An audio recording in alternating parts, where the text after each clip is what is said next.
Hello, friends. This is Dave Hurwitz, executive editor and celebrity spokesmodel for ClassicsToday.com, here to talk about the best recordings of Shostakovich's 11th Symphony, the year 1905. Now, the year 1905, as evident from this symphony, was a really bad year. Clearly, the symphony is about what's called the First Russian Revolution. This was a period of great civil unrest and protest against the corruption and inefficiency of the government and the agricultural crisis of the period, with starving peasants and lots of upset people marching around. And it all culminated in a protest at the Winter Palace, at which the Tsar ordered his guard to open fire on the assembled masses, killing lots of them, all of which is graphically described in this particular symphony. I think this is a fascinating work for several respects. It's not Shostakovich's best work. It isn't. It's too long, and it's rather repetitious, and you have to sort of just get into the atmosphere of it. It's kind of like Strauss's Alpine Symphony in that it's a film score looking for a film, if you want to call it that. It's very graphic, it's very narrative, and it's not what you might call forward-looking. It has a momentum problem. You enjoy each movement and each section of each movement for the emotional and atmospheric color that it has. And then you move on to the next one. Shostakovich does his best to unify the whole thing by, first of all, making it so that you can play all the movements more or less together, without pause between them. And also, although there are breaks between them, but you just run right through it. It's how you do it, usually. And also by having the opening palace square music, the icy cold, ominous stillness return at various points throughout the symphony, including right before the ending. And that does convey a sense of unity for the whole piece. But like I said, it's a pictorial, is that the word? Yes. Pictorial, cinematic kind of unity, rather than some sort of sense of organic thematic development and growth. That it doesn't have. And the other reason it doesn't have that is because the thematic substance of the symphony consists of a whole slew of revolutionary songs, some of which were set by Shostakovich to his own music, that is, revolutionary poems set to music by Shostakovich in his 10 revolutionary choruses, or 10 choruses to poems by revolutionary poets, or something like that. It doesn't matter. And the others are genuine songs of the revolution, folk songs, workers' songs, and he incorporates them into the symphony, and people of the time, of course, would know them, and today we don't, and it doesn't really matter. Because we're not about to jump up and march around singing these things. So the symphony has 4 movements. The 4 movements are the initial movement depicting the square. And this is the real sort of sticking point for the symphony, because it can run terribly long. I mean, in performance, it runs anywhere from like 12 to 18 or 20 minutes, which is amazing, meaning some people take it almost twice as fast as others. Generally speaking, if you go much over 15, 16 minutes, you're in trouble, unless you are really good at creating and sustaining atmosphere. And actually, my However performance does just that, but we'll get to that when we get to it. It's really a very long, very quiet, very repetitious movement. And I could really understand people's patience running out before it ends. I mean, I saw Rostropovich do it here in New York, and it was endless. I have never been so bored. It was unbelievable. But it can be wonderfully intense. It just is a question of, flow and tempo and subtleties of dynamics and accent that keep the music interesting at intervals. Then we get the Massacre Movement. Now that's all about civil unrest. It begins with kind of a big climactic thing that runs to a big climactic sort of tumult. And then the first movement stuff comes back for a while, and then it perks up again, and there's a fugato. And the fugato, which is it's wonderful. Absolutely wonderful. And it leads to the massacre. The massacre is very graphically done. It consists of the Palace Square music, played very, very loudly, with tons of crashing percussion and stuff. And then it stops very suddenly back to the Palace Square music and segues into the Adagio, the third movement, which is a lament that consists of several revolutionary funereal type songs, and then the finale, which is called the Tocsin, the alarm bell. And the finale is actually pretty exciting. It works rather well, and it really moves along, and has one more return to the Palace Square music before the final alarming ending. And one of the things that's rather fascinating about this symphony, which has often been dismissed as sort of socialist realist schlock, which it isn't. It isn't at all, because Shostakovich is always extremely sincere when he writes music of mourning, of sadness, of tragedy. And this was a very tragic situation. People really died here. And Shostakovich felt for them. And what redeems this piece, I think, is its absolutely unvarnished realism. Not so much socialist, just plain realism.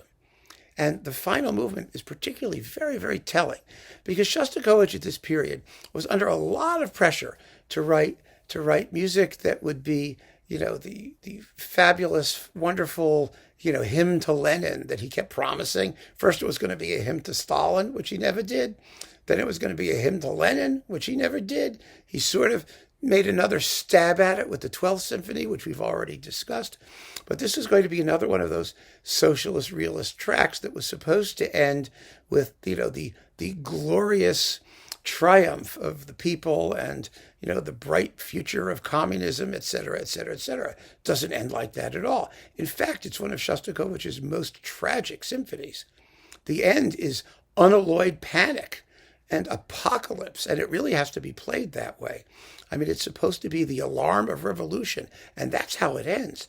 It doesn't end with triumph. It doesn't end with happiness. It's very funny, because his more abstract pieces, such as, the Fifth Symphony or the Seventh, or the 12th, the ones that end with those huge bombastic perorations, are controversial, because there's a real question about whether the huge bombastic peroration is legitimate, if it's truly glorious victory and triumph, or whether he's faking it, and we're supposed to see through it to the undercurrent of falseness that underlies, the required politically appointed celebration. But this symphony, because it's a narrative, because it tells a story, and because that story is tragic, stays tragic. It makes no apologies.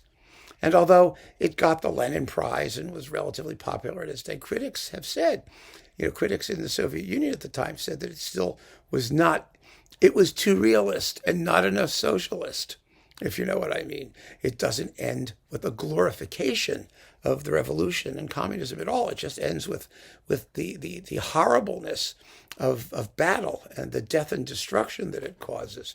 And you can almost see Shostakovich. I just have this vision of him, sitting in his study, chain smoking away, listening to the soccer game, or, on his radio, neurotic that he was, saying to himself, those they want socialist realism? I'll give them socialist realism. And this is what he gave him. And for that reason, I admire the piece. I admire its unflinching honesty. Whether it's a successful symphonic structure, you can argue. But purely as music, it is a work of complete and total, unvarnished sincerity.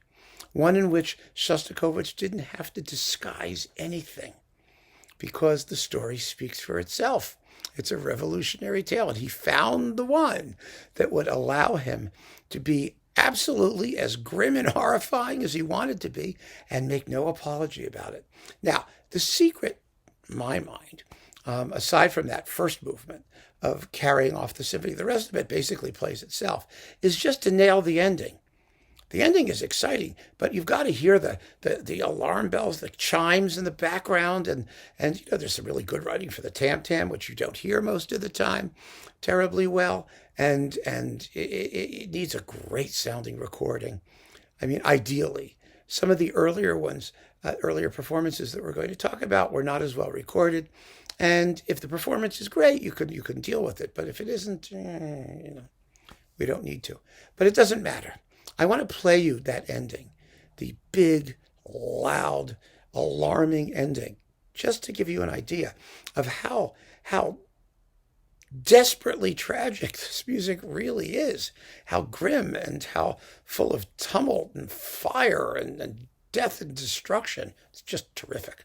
You gotta love that stuff, really. So here it is. This is, as usual, the Royal Liverpool Philharmonic with Vasily Petrenko, because these are all super performances. And this is a very good performance. It's one of my favorites because it really gets the balance between the movements right. He's a little bit under 14 minutes in the first movement, which I think is all to the good. And he really pegs the climaxes, and it's very, very well recorded. So here is the ending of the finale, and you'll hear exactly what I'm talking about.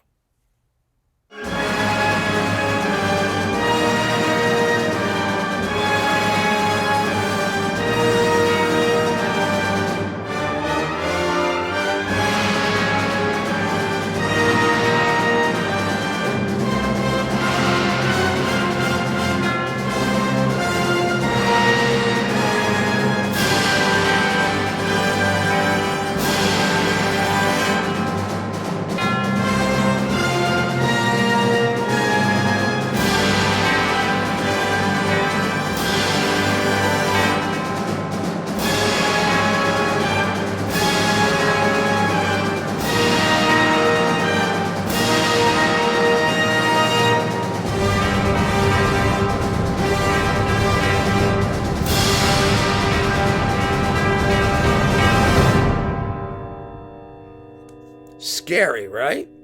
I mean, I like particularly the ending. You've got to let the bells kind of reverberate, hang over that last chord, because it just cuts off. It's just like it's like your legs getting cut off underneath you. You know that the music is continuing beyond the final chord. It's just a wonderful work. And this Naxos recording is superb, and I recommend it very highly. So if this is the one you've got or one you're thinking of getting, by all means, go ahead. Now, let's talk about some other recordings. The earliest recordings that we have that were made by Western labels, not Melodia recordings. The first one, the U.S. premiere, was given by Stokowski in Houston, and he recorded it, and it's, I don't think, a very good performance. I've never cottoned to it. I think it's too soft-edged. I think Stokowski was too in love with making honeyed, beautiful sounds. And I think this symphony is absolutely not cut out for that. That, the fact that he always messes with percussion parts, and you've got to leave them alone. They've just got to be as brutal and raw as possible. And that wasn't Stokowski's kind of thing. It's not a terrible performance by any measure, but it's Stokowski. And you like it because you like Stokowski, not because you like Shostakovich. However, there is an older one that really is super, and surprisingly has held up surprisingly well. And it's this one with the Cluytens conductor, whose name I can't pronounce and will never be able to. Andre Cluytens, I don't know. Whatever his name is, he conducts it very well with the French radio. And was it French radio and television, or French radio, Orchestre Radio Diffusion Français National, something, whatever. It's one of those endless long names. It's been released about a million different ways. It was on Testament, and it's in this box. It was on EMI, which is now Warner, which is now Erato. It was compiled, some of those, like those Korean or Japanese Veritas boxes. I mean, you can get it a million different ways. And it's a very fine performance. It really, really is. Exciting and raw and edgy, and it does everything the music is supposed to do. So that's good. Then we have to talk about the Russian versions. The Russian performances. Of course, there's Kondrashin, who you know is going to be one of the quicker ones, and that's also very good. He takes 12 minutes and 31 seconds over the first movement. I think it's the fastest ever. I really do. And everything else is pretty normal, about a minute or two quicker than most. It's another very exciting performance, and it's perfectly fine, and it's on Melodia, and if you can find it and you want to hear it, go for it. But another more modern one, which is incredibly exciting, really unbelievably exciting, is Rojdestvensky. Now, these performances, you can take them or leave them, some of them. But this is with the USSR Ministry of Culture Symphony Orchestra, and it is loud and raw and a screechy, glary digital recording, which actually was somewhat tamed in these releases. They sound better than it used to. And Rojdestvensky is not content with just the noise that Shostakovich wrote. He does things like adds tam-tam swats behind all the cymbal crashes in the second movement. He does things to make it even louder and more alarming, which makes this in some ways the most sort of raw, cinematic, visceral of all the performances out there. It is not the most sensitive, but then again, sensitivity was not the point in Rojdestvensky's way of thinking, I don't think. Other fine performances. How many have we got? 1, 2, 3, 4. 4, 5, or 6 more. There was one on arts music. Remember that Shostakovich cycle with Oleg Kayatani? That's, Igor Markevich Jr. is Oleg Kayatani. Some of those performances were wonderful, and his 11th was a stunning recording sonically. It really was. It's a very, very fine performance, but getting it is very problematic. So I don't include it formally in this list, but I want to mention it because it's worth mentioning. Also quite good and worth considering in the zippier department is the more recent Nimi Yarvi on Deutsche Grammophon with Gothenburg. It's a very good performance too. It is also a not sort of subtle cinematic kind of approach to the piece. You can treat the music as a very serious and deeply tragic work. You can. And it's very interesting what happens when you do. Some might think that it actually works better that way, even if it takes longer, because you just get more out of the emotional experience of the music. Yarvi's is not that kind of performance, quite frankly. It's just an exciting, well-played, well-recorded, decent version. And there are times when I feel like that too. It all depends on your mood and on how many versions of this piece you actually want to hear. Another one that's surprisingly deep in terms of its feeling, but not excessively slow, is this one, Barshai. Barshai does a really good job with this symphony, I have to say. It's wonderfully played and very well recorded and a very probing performance. Barshai was always excellent at music of Shostakovich's music in a more lyrical vein. And the symphony is full of beautiful melodies. It really is. I mean, the Adagio, the third movement lament, is gorgeous melodically. And a lot of the symphony is that way. There's very, very catchy tunes here. Barshai, manages to always capture that plangent vocal quality in the music, but without sacrificing any of the necessary power or violence. So this is definitely worth considering. This is such a great cycle, and it's so inexpensive. So you're going to get it anyway. You might as well. There are very few singleton performances of the 11th out there. There really are. Some of the more recent ones I've reviewed. The very first review on this channel was of Shostakovich 11th.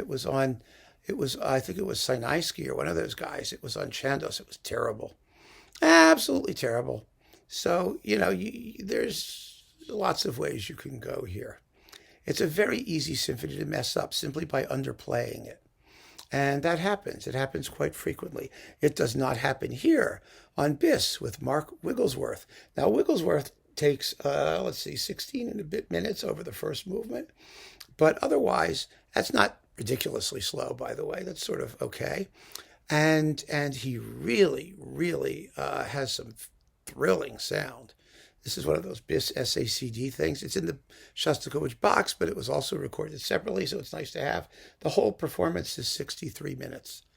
I mean, that's a long time when you consider how repetitious the thing is. But this is a very, very sincere, very dedicated and powerful performance as well that packs quite a little emotional punch. Nice emotional little slap in the kisser there. So this one is worth hearing for sure. But my two favorites, one of them at least, well, maybe both of them will surprise you. I don't know. The first one is on Lynn. It's with Alexander Lazarev. It is, first of all, the most unbelievable sonic experience I've ever heard in the work. It's with the Royal Scottish National Orchestra, and I put up the cover here. It is a very difficult, for some reason, it's difficult to find. I was just looking, just to make sure. I try before these talks to check availability for online resources. Presto may have it. Amazon mixes it up with, they mix up the Cayetani with the later Rostropovich one, which was terrible. The one they did with the LSO, which is just awful. But, I have a hard time finding this thing now. And I don't know why. I can't explain it. Sometimes these recordings are paid for or subsidized, and they're like one-off projects. And when they sell out or the label runs out, they don't reprint them. You can get them as downloads, but who knows? Anyway, the Lazarev is great, and the most fascinating thing about it is the incredibly quick tempo in the Adagio. It's incredibly vocal sounding. It's like an operatic aria. It's very flowing and really casts an entirely different light on the music and changes the balance of the movements within the symphony. I think it works fabulously well, but it's going to be controversial, and I really recommend it very strongly if you have, some of the more usual interpretations. And sonically, it's just unbeatable. However, there is one recording that stands above all others for impact, emotional depth, intensity, and general conductorial savoir-faire, and that is Berglund and Bournemouth. Really fabulous. Now, when this came out, it's coupled with the sixth, as it is here in this thing, although it's now it's a twofer, it's in the Berglund box or so, who knows where it is now or what's going on. But he takes 18 minutes over the first movement, and that was like shocking. But he sustains it. That's the point. He makes music out of it. And so it becomes this desperately intense, suspenseful, hushed, brooding, atmospheric prelude to the crushing second movement. It's really just a fabulous performance. The tempi throughout are measured, but it's a true, honest-to-God, gut-wrenching emotional experience like no other performance. It really was special. And I remember vividly, very vividly, when this was first released. And I think I was in college at the time. I was in the late 70s. What's the date on this thing? 1980. Yeah. I was in college, and it put the symphony on the map. It truly did. It made everybody listen to it with fresh ears and say, whoa, this is real. This isn't just, accompaniment music to a non-existent film. There's real depth in this music. And like I said, I think it was the sincerity of the music that's realized to an unprecedented degree in this performance. Now, subsequently, like I said, there have been other very, very fine performances and very different performances, but this one still retains its magic.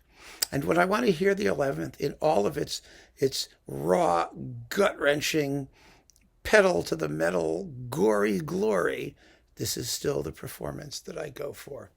So there you go, Shostakovich's 11th. A very, very interesting symphony, I think.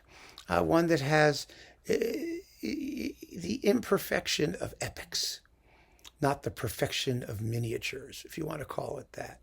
It has its pluses and minuses, but at the end of the day, it's a roller coaster ride of harrowing emotion when it's done as well as it can be. And there's no excuse for doing it any less well than that. That's for damn sure. So, thank you for joining me, friends. Keep on listening. Take care.